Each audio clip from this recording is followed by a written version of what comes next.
Chapter 4, in which Eeyore loses a tail and Pooh finds one. The old grey donkey Eeyore stood by himself in a thistly corner of the forest, his front feet well apart, his head on one side, and thought about things. Sometimes he thought sadly to himself, why? And sometimes he thought, wherefore? And sometimes he thought, inasmuch as which? And sometimes he didn't quite know what he was thinking about. So when Winnie the Pooh came stumping along, Eeyore was very glad to be able to stop thinking for a little, in order to say, how do you do, in a gloomy manner to him. And how are you? Said Winnie the Pooh. Eeyore shook his head from side to side.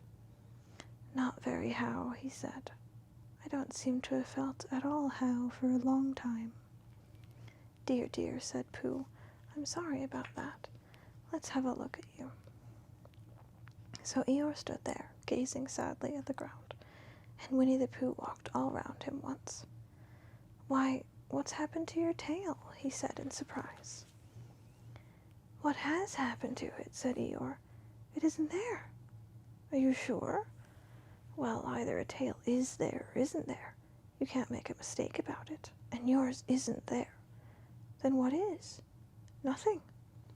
Let's have a look, said Eeyore, and he turned slowly around to the place where his tail had been a little while ago, and then, finding that he couldn't catch it up, he turned round the other way until he came back to where he was at first.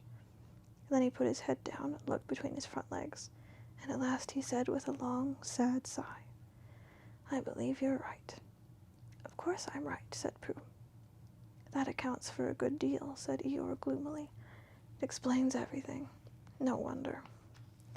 You must have left it somewhere, said Winnie the Pooh. Somebody must have taken it, said Eeyore. How like them, he added after a long silence. Pooh felt that he ought to say something helpful about it, but didn't quite know what. So he decided to do something helpful instead. Eeyore, he said solemnly, I, Winnie the Pooh, will find your tail for you. Thank you, Pooh, answered Eeyore. You're a real friend. Not like some, he said. So Winnie the Pooh went off to find Eeyore's tail. It was a fine spring morning in the forest as he started out. Little soft clouds played happily in a blue sky, skipping from time to time in front of the sun as if they had come to put it out, then sliding away suddenly so that the next might have his turn. Through them and between them the sun shone bravely, and a copse which had worn its furs all the year round seemed old and dowdy now beside the new green lace which beeches had put on so prettily. Through copse and spinney marched Bear, down open slopes of gorse and heather, over rocky beds of streams, up steep banks of sandstone, into the heather again, and so at last, tired and hungry, to the 100-acre wood, for it was in the 100-acre wood that Owl lived. And if anyone knows anything about anything, said Bear to himself, it's Owl who knows something about something, he said, or my name's not Winnie the Pooh, he said, which it is, he added, so there you are. Owl lived at the Chestnuts, an old-world residence of great charm, which was grander than anybody else's, or seemed so to Bear, because it had both a knocker and a bell-pull. Underneath the knocker there was a notice which read, Please ring if an answer is required. Underneath the bell-pull there was a notice which said, Please knock if an answer is not required. These notices had been written by Christopher Robin, who was the only one in the forest who could spell. For Owl, wise though he was in many ways, able to read and write and spell his own name, W-O-L, yet somehow went all to pieces over delicate words like measles and buttered toast. Winnie the Pooh read the two notices very carefully, first from left to right and afterwards, in case he had missed some of it, from right to left. Then, to make quite sure, he knocked and pulled the knocker, and he pulled and knocked the bell rope, and he called out in a very loud voice, Owl, I require an answer. It's Bear speaking. And the door opened and Owl looked out. Hello, Pooh, he said. How's things? Terrible and sad, said Pooh, because Eeyore, who is a friend of mine, has lost his tail, and he's moping about it. So could you very kindly tell me how to find it for him?" "Well," said Owl, "the customary procedure in such cases is as follows." "What does crustimony proceed cake mean?" said Pooh, "for I am a bear of very little brain, and long words bother me." "It means the thing to do." "As long as it means that, I don't mind," said Pooh humbly. "The thing to do is as follows. First, issue a reward. Then—" "Just a moment," said Pooh, holding up his paw. "What do we do to this— What were you saying? You sneezed just as you were going to tell me." "I didn't sneeze." "Yes, you did, Owl." "Excuse me, Pooh, I didn't. You can't sneeze without knowing it." "Well, you can't know it without something having been sneezed." "What I said was, first issue a reward." "You're doing it again," said Pooh sadly. "A reward," said Owl very loudly. "We write a notice to say that we will give a large something to anyone who finds Eeyore's tail." I see," said Pooh, nodding his head. "Talking about large somethings," he went on dreamily. "I generally have a small something about this time in the morning." And he looked wistfully at the cupboard in the corner of Owl's parlor. "Just a mouthful of condensed milk or what not, perhaps with a lick of honey." "Well then," said Owl, "we write out this notice, and we put it up all over the forest." "A lick of honey," murmured Bear to himself, or not, as the case may be. And he gave a deep sigh and tried very hard to listen to what Owl was saying. But Owl went on and on, using longer and longer words, until at last he came back to where he started, and explained that the person to write out this notice was Christopher Robin. "It was he who wrote the ones on my front door for me. Did you see them, Pooh?" For some time now Pooh had been saying yes and no in turn, with his eyes shut, to all that Owl was saying. And having said yes, yes last time, he said no, not at all now, without really knowing what Owl was talking about. "Didn't you see them?" said Owl, a little surprised. "Come and look at them now." So they went outside, and Pooh looked at the knocker and the notice below it, and he looked at the bell rope and the notice below that, and the more he looked at the bell rope, the more he felt that he had seen something like it somewhere else, some time before. "Handsome bell rope, isn't it?" said Owl. Pooh nodded. "It reminds me of something," he said, "but I can't think what. Where did you get it?" "I just came across it in the forest. It was hanging over a bush, and I thought at first somebody lived there, so I rang it, and nothing happened. And then I rang it again very loudly, and it came off in my hand. And as nobody seemed to want it, I took it home, and—" "Owl," said Pooh solemnly, "you made a mistake. Somebody did want it." "Who?" "Eeyore, my dear friend Eeyore. He was fond of it." "Fond of it?" "Attached to it," said Winnie the Pooh sadly. So with these words he unhooked it and carried it back to Eeyore, and when Christopher Robin had nailed it on in the right place again, Eeyore frisked about the forest, waving his tail so happily that Winnie the Pooh came over all funny and had to hurry home for a little snack of something to sustain him. And wiping his mouth half an hour afterwards, he sang to himself proudly, "Who found the tail? I," said Pooh, "at 1:45, only it was 11:15, really. I found the tail."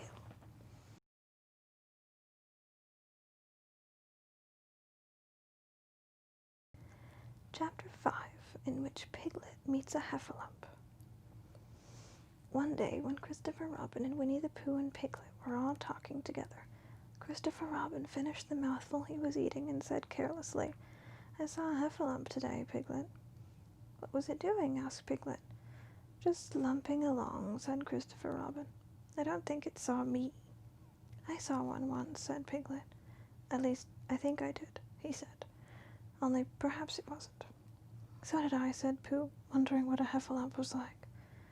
"You don't often see them," said Christopher Robin carelessly. "Not now," said Piglet. "Not at this time of year," said Pooh. Then they all talked about something else until it was time for Pooh and Piglet to go home together. At first they stumped along the path which edged the 100-acre wood. They didn't say much to each other, but when they came to the stream, it had helped each other across the stepping stones and were able to walk side by side again over the heather, They began to talk in a friendly way about this and that, and Piglet said, "If you see what I mean, Pooh," and Pooh said, "It's just what I think myself, Piglet." And Piglet said, "But on the other hand, Pooh, we must remember." And Pooh said, "Quite true, Piglet, although I had forgotten it for the moment." And then, just as they came to the 6 pine trees, Pooh looked round to see that nobody else was listening, and said in a very solemn voice, "Piglet, I have decided something." "What have you decided, Pooh?" "I have decided to catch a heffalump." Pooh nodded his head several times as he said this, and waited for Piglet to say, "How?" or "Pooh, you couldn't," or something helpful of that sort. But Piglet said nothing. The fact was, Piglet was wishing that he had thought about it first. "I shall do it," said Pooh, after waiting a little longer, "by means of a trap. And it must be a cunning trap, so you will have to help me, Piglet." "Pooh," said Piglet, feeling quite happy now, "I will." And then he said, "How shall we do it?" And Pooh said, "That's just it. How?" And then they sat down together to think it out.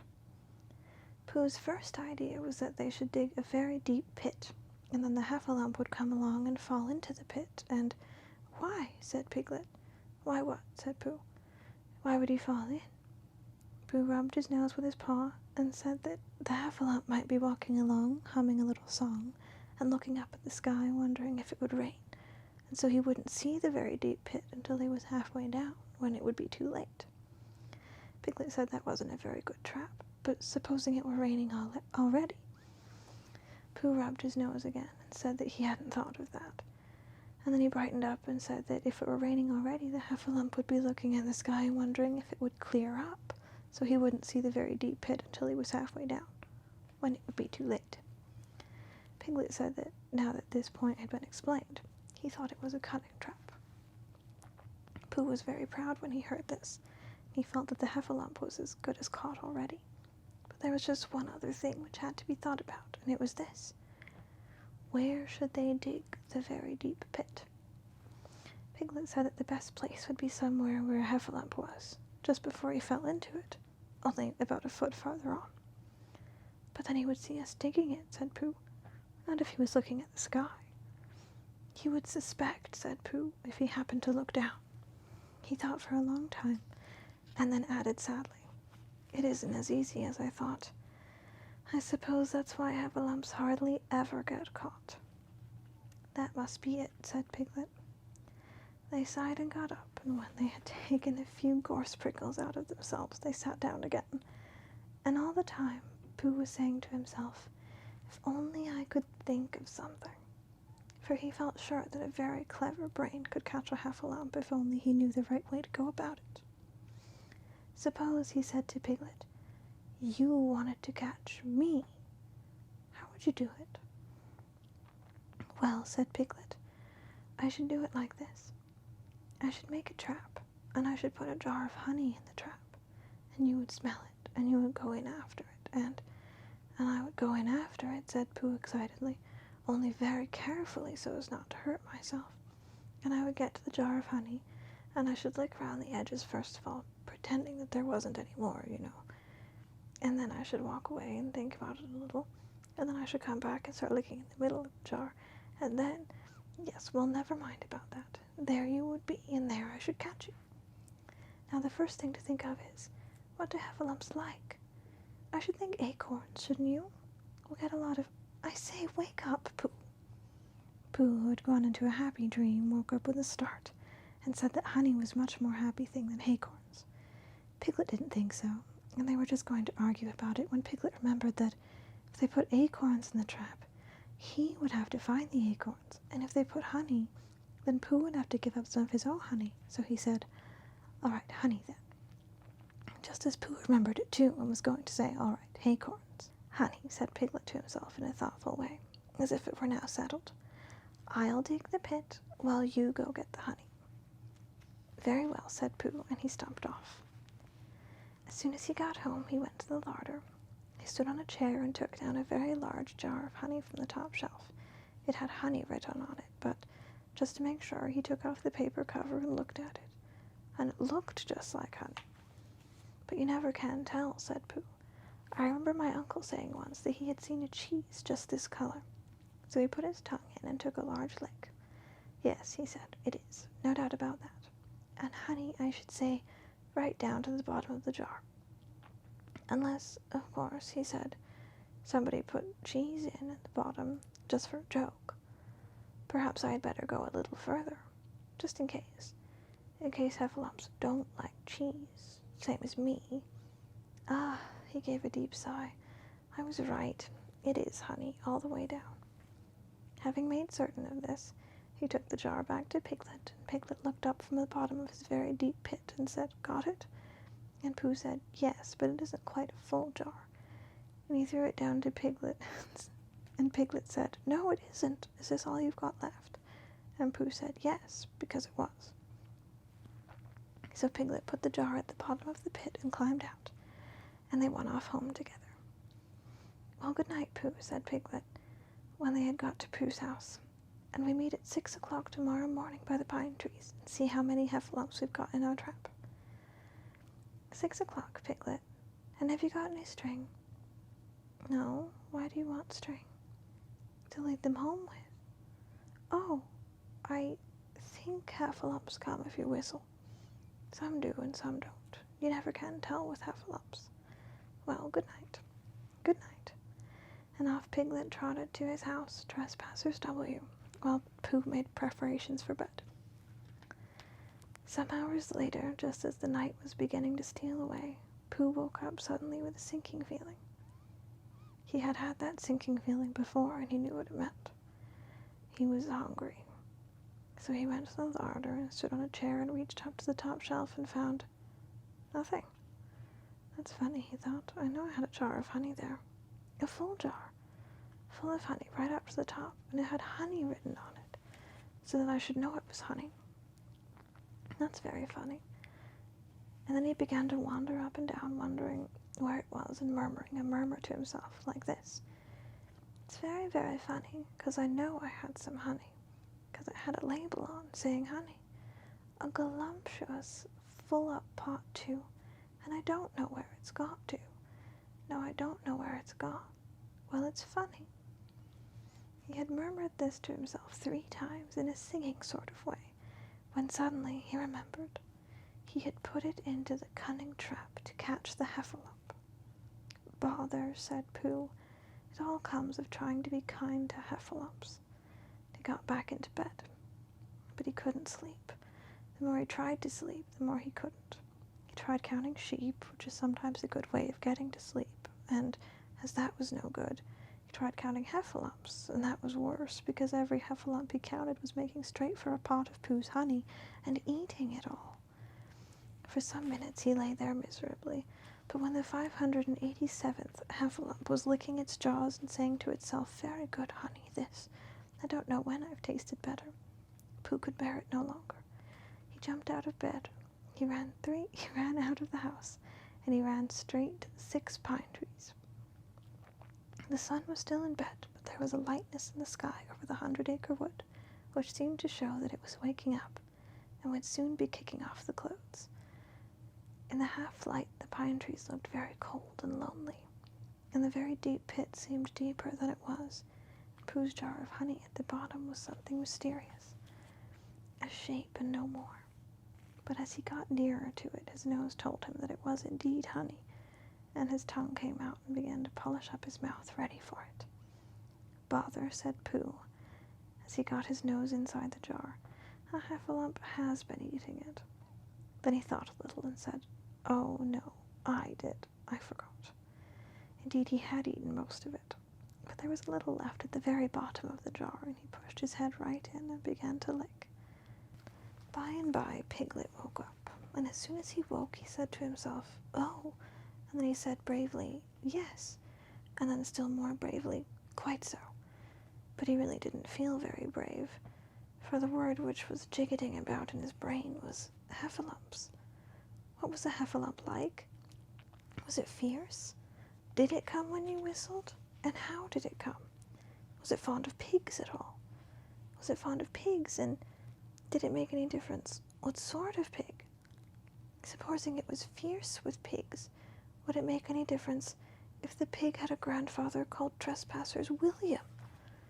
He didn't know the answer to any of these questions, and he was going to see his first heffalump in about an hour from now. Of course, Pooh would be with him, and it was much more friendly with two, but suppose heffalumps were very fierce with pigs and bears.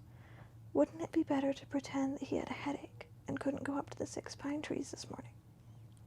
But then, suppose that it was a very fine day and there was no heffalump in the trap, and here he would be in bed all the morning, simply wasting his time for nothing. What should he do? And then he had a clever idea. He would go up very quietly to the 6 pine trees now, peep very cautiously into the trap, and see if there was a heffalump there. And if there was, he would go back to bed. And if there wasn't, he wouldn't. So off he went. At first he thought that there wouldn't be a heffalump in the trap, and then he thought that there would. And then as he got nearer, he was sure that there would, because he could hear it heffalumping about like anything. Oh dear, oh dear, oh dear, said Piglet to himself, and he wanted to run away, but somehow, having got so near, he felt that he must just see what a heffalump was like. So he crept to the side of the trap and looked in, and all the time Winnie the Pooh had been trying to get the honey jar off his head, but the more he shook it, the more tightly it stuck. Bother, he said, and inside the jar, oh help, and mostly ow. And he tried bumping it against things, but as he couldn't see what he was bumping it against, it didn't help him. As he tried to climb out of the trap, but as he couldn't see anything but jar, not much of that, he couldn't find his way. So at last he lifted up his head, jar and all, and made a loud roaring noise of sadness and despair. And it was at that moment that Piglet looked down. Help, help, cried Piglet, a heffalump, a horrible heffalump. And he scampered off as hard as he could, still crying out, help, help, a horrible hoffalump, hoff, hoff, a horrible horrorlump, hole, hole, a hoffable hellerlump. And he didn't stop crying and scampering until he got to Christopher Robin's house. Whatever's the matter, Piglet? Said Christopher Robin, who was just getting up. Heff, said Piglet, breathing so hard that he could hardly speak. A heffalump. Where? Up there, said Piglet, waving his paw. What did it look like?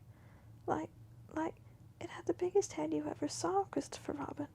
A great big enormous thing, like nothing, a huge big, well, like like an enormous big nothing, like a jar. Well, said Christopher Robin, putting on his shoes, I shall go and look at it. Come on. Piglet wasn't afraid if he had Christopher Robin with him, so off they went. I can hear it, can't you? Said Piglet anxiously as they got near. I can hear something, said Christopher Robin. It was Pooh bumping his head against a tree root he had found. There, said Piglet, isn't it awful? And he held tight to Christopher Robin's hand. Suddenly Christopher Robin began to laugh, and he laughed, and he laughed, and he laughed. And while he was still laughing, crash went the heffalump's head against the tree root, smash went the jar, and out came Pooh's head again. And then Piglet saw what a foolish Piglet he had been, and he was so ashamed of himself that he ran straight off home and went to bed with a headache. But Christopher Robin went home to breakfast together. Oh, Bear, said Christopher Robin, how I do love you. So do I, said Pooh.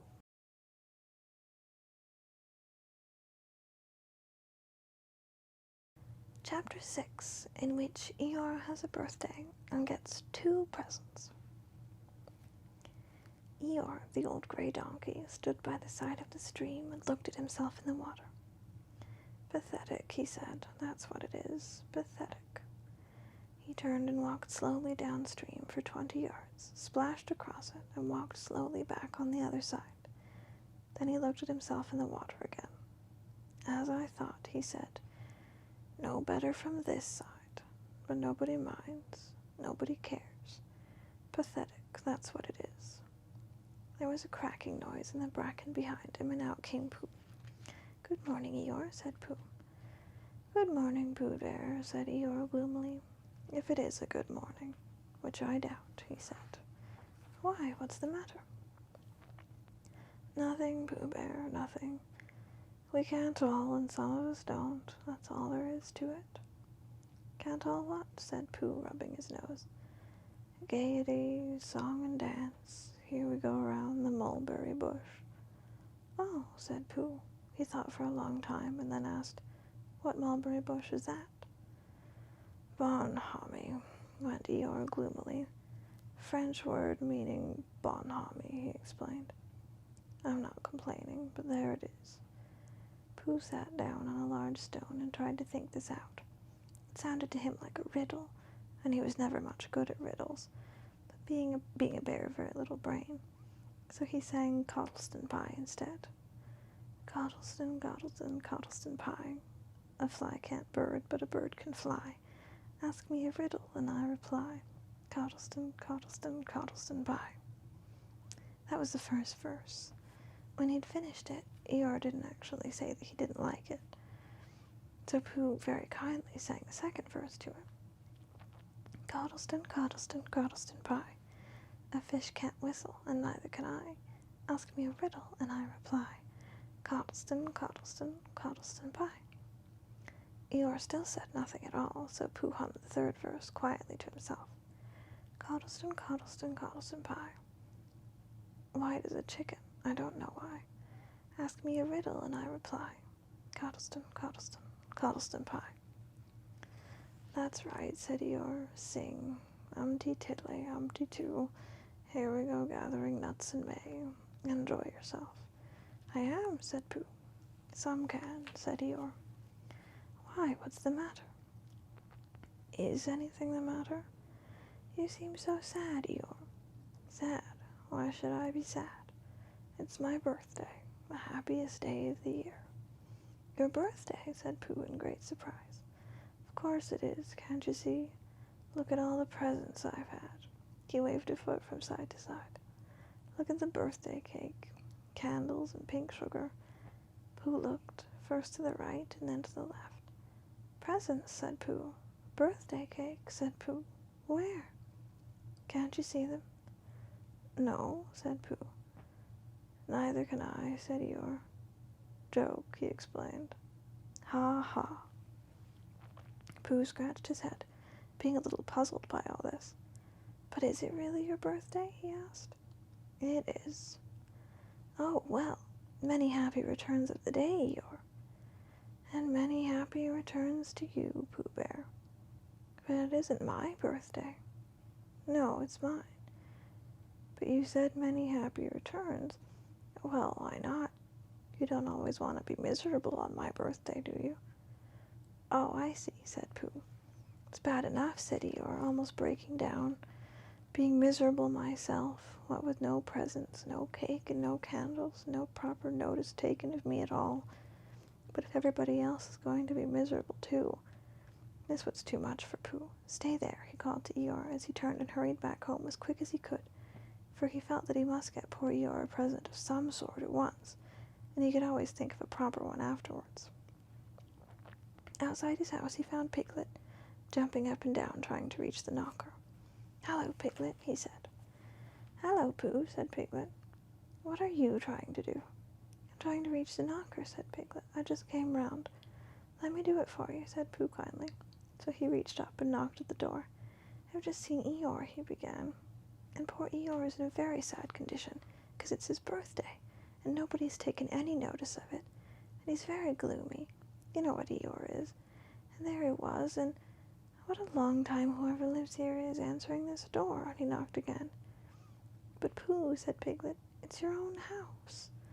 Oh, said Pooh, so it is. Well, let's go in. So in they went. The first thing Pooh did was go to the cupboard to see if he had quite a small jar of honey left. And he had, so he took it down. I'm giving this to Eeyore, he explained, as a present. What are you going to give? Couldn't I give it too, said Piglet, from both of us? No, said Pooh, that would not be a good plan. All right, then, I'll give him a balloon. I've got one left from my party. I'll go get it now, shall I? That, Piglet, is a very good idea. It is just what Eeyore wants to cheer him up. Nobody can be uncheered with a balloon. So off Piglet trotted. In the other direction went Pooh with his jar of honey. It was a warm day, and he had a long way to go. He hadn't gone more than halfway when a sort of funny feeling began to creep all over him. began at the tip of his nose and trickled all through him and out at the soles of his feet. It was just as if somebody inside him were saying, "Now then, Pooh, time for a little something." "Dear, dear," said Pooh, "I didn't know it was as late as that."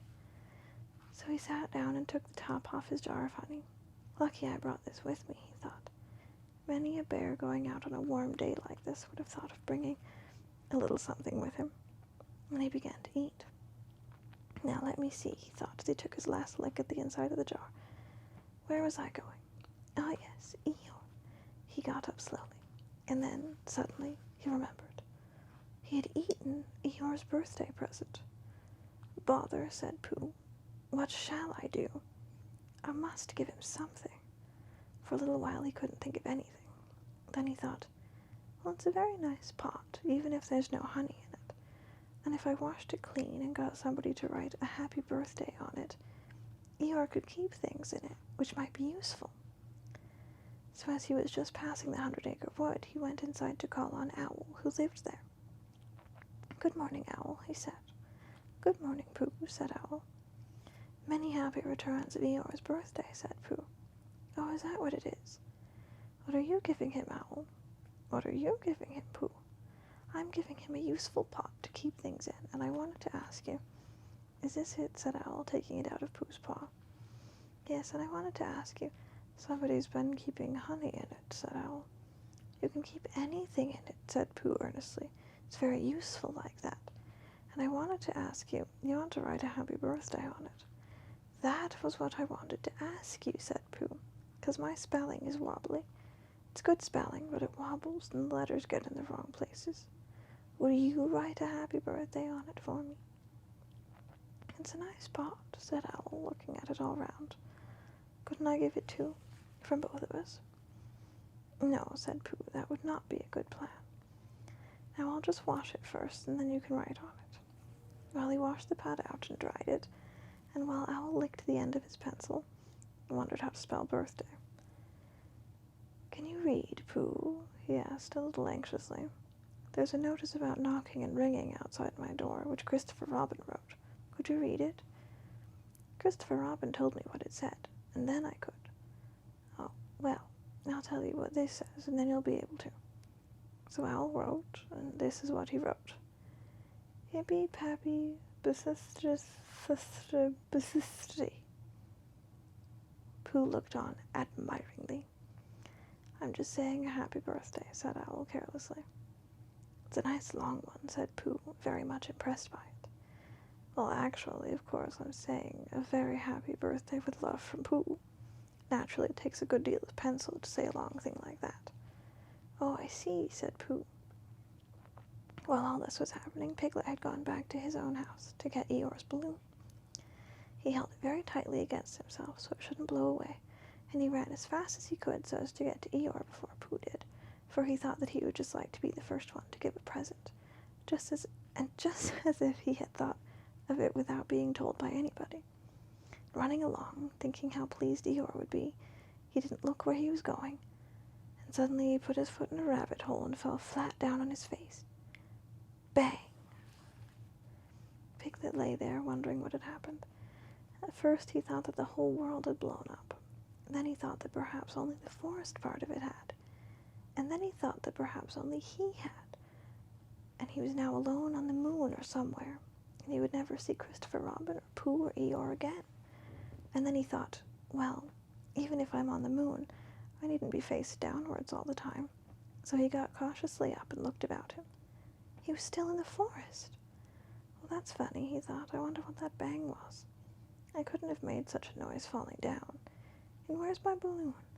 And what's that small damp rag doing? It was the balloon. "Oh dear," said Piglet. Oh dearie, dearie, dear. Well, it's too late now. I can't go back, and I haven't another balloon, and perhaps Eeyore doesn't like balloons so very much."